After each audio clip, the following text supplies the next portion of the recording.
from choking his actress to glorifying and violence against women. Here's why you should run the other way if you ever meet Quentin Tarantino. First off, Quentin is not a feminist. I know a lot of people tend to go around talking about how he made empowering movies about strong women, yet somehow it's always those strong who end up being beaten, tortured, and branded. The director's work show disturbing acts of violence against his female characters.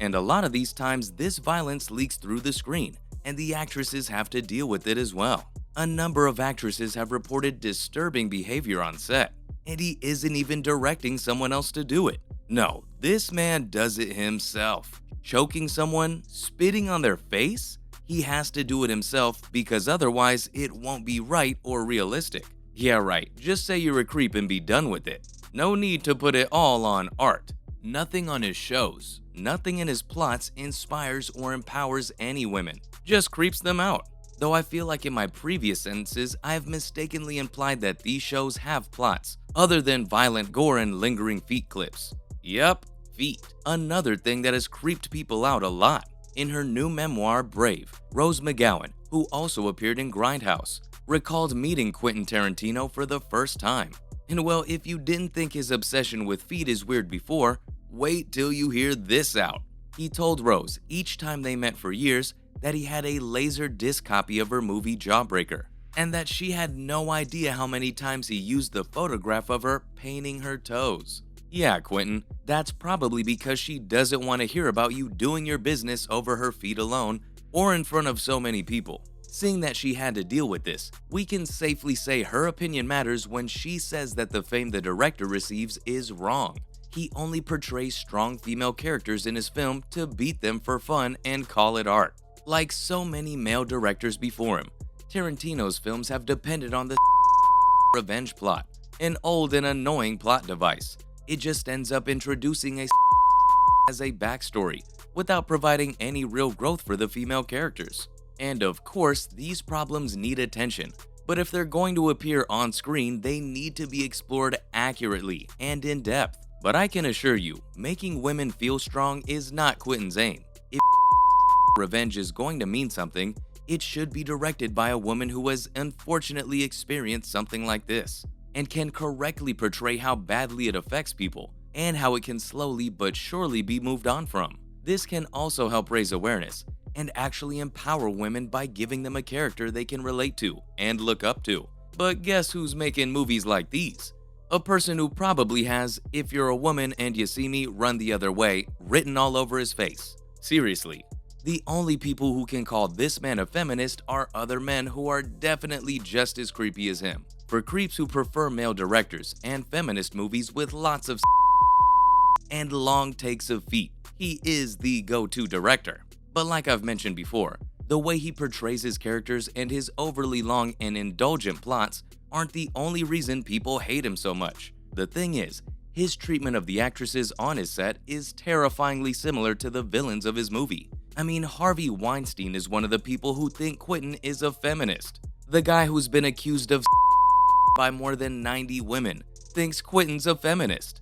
Well, that speaks volumes. So how about we take a look at the imaginary women this so-called feminist brings to life, and the actual ones he puts in peril. Quentin's legacy has been under fire lately. A.O. Scott from the New York Times described the director's 2015 film, The Hateful Eight, as an orgy of elaborately justified misogyny. Hey, Pete, how much can we pay him?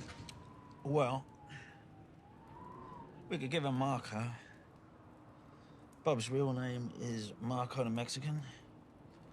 He's worth $12,000. There are also allegations by Uma Thurman that might just unmask the truth of Quentin Tarantino as someone who's just a bit too interested in torturing women.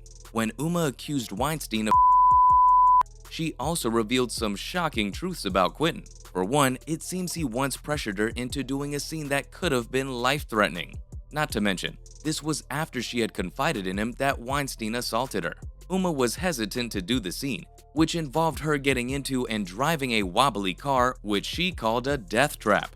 She wanted a stunt person to do the scene, and for most directors that would have been acceptable. But Quentin decided to throw a tantrum over it. Uma said that he was furious that she'd cost them a lot of time, and promised her that the car was fine and that it was just a straight road. He even told her that she had to hit 40 miles per hour or her hair won't blow the right way, and he'd make her do it again. But despite all his promises, the car seat wasn't screwed on properly, and the so-called straight road was in fact a sand road. Lo and behold, the car crashed. In footage that was released a few years ago, we can actually see the crash, and it resulted in Uma getting a concussion and knee damage. This could have been all avoided if Quentin had let an experienced stunt person do the scene. When talking to The Times, Uma recalled the accident, saying that the steering wheel was at her belly and her legs were jammed under her. For a while, the actress was actually afraid that she would never walk again. When she returned from the hospital, she was in a neck brace with damaged knees and a massive egg on her head along with the concussion. After her return, Uma had an enormous fight with Quentin, and she accused him of trying to kill her. Quentin responded, not with an apology, rather than being angry at Uma as if everything was her fault. Uma wanted the footage of the crash, but Quentin refused to give it to her for years. He finally gave it to her after a decade and a half, and then had the gall to act as if he was doing her a favor by giving it to her. Uma said that it didn't really matter much at that point, with her neck and knees already permanently damaged. Well, Uma isn't the only actress who had to suffer from Quentin's boundary crossing. Diane Kruger also had to go through a similar fate in Inglourious Basterds. During her death scene in the movie, she recalled that she got strangled, which was especially weird because you can feel it when someone's choking you. Now in her death scene, rather than another actor, it's actually Quentin who does the choking part. When appearing on The Graham Norton Show, Quentin bragged about the whole ordeal, saying that it looked really good and real. He continued that when someone is choked for real, their face turns a certain color, and the veins pop out and other stuff. He complained that in other films it always seems fake, but at least in those other films, the director doesn't actually choke his actress on set. Well, this is all for why everyone considers Quentin Tarantino to be a creep, and how often he goes too far with how he treats women on his set. Thanks for watching, and I'll see you next time.